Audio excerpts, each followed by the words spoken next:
সরিষা ইলিশ।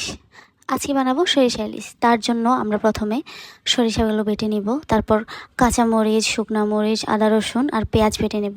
কড়াইতে তেল দিয়ে দিব একটু হলুদ গুঁড়ো দিয়ে ভালোভাবে নেড়েচেড়ে নিতে হবে যাতে কাঁচা গন্ধটা চলে যায়। হলুদের একটা কাঁচা গন্ধ আছে, যা তেলে একটু ভাজলেই চলে যাবে, আর নয়তো ফ্লেভারটা ভালো আসবে না। এরপর দিয়ে দিব কাঁচা মরিচ বাটা আর শুকনো মরিচ বাটা দিয়ে নেড়েচেড়ে নিতে হবে। যারা আমার চ্যানেলে নতুন আছো আপুরা ভাইয়ারা, তারা একটু সাবস্ক্রাইব করে দিও। তোমরা সাবস্ক্রাইব করলে আমার ভিডিও বানাতে ভালো লাগে। এরপর দিয়ে দিব একটু আদা রসুন বাটা দিয়ে ভালোভাবে নেড়েচেড়ে নিতে হবে যাতে কাঁচা গন্ধটা চলে যায়। একটা জিনিসের কাঁচা গন্ধ থাকলে তার ফ্লেভারটা ভালো লাগে না বা গন্ধটা ভালো আসে না। পরপর এগুলো একটু সময় ব্যবধান রেখে দিতে হবে। তারপর ঢেলে দেব সরিষা বাটার সাথে একটু পানি মিশিয়ে। দেখো ফুটতে শুরু করেছে অলরেডি।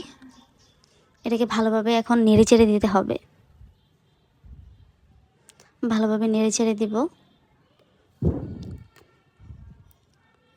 তোমরা কে কে প্রথম আমার চ্যানেলের ভিডিও দেখছো অবশ্যই কমেন্ট করে জানাবে আর সাবস্ক্রাইব করো। একটু নেড়েচেড়ে দিব। আমার আবার এত ধৈর্য নাই ভাই।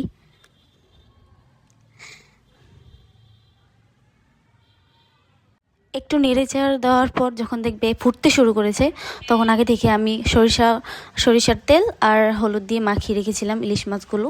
তখন এই মাছগুলো দিয়ে দিতে হবে। এক এক করে দিয়ে দিচ্ছি। ভালোভাবে চুবিয়ে দিতে হবে যাতে ভিতরে এই সরিষার ঝোলটা ভালোভাবে যায়, তাহলে ভালো লাগবে। একটু ভালোভাবে আমি চামচ দিয়ে করে দেব, উপরে উপরে দিয়ে দিব যাতে সবগুলোর ভিতরে যায়। এই দেখো ফুটতে শুরু করছে।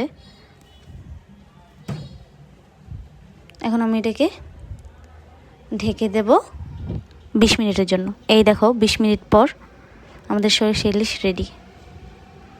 এত সুন্দর গন্ধ, তোমরা রান্না করলেই বুঝতে পারবে। আর আমার চ্যানেলটাকে একটু সাবস্ক্রাইব করো। আল্লাহ হাফেজ।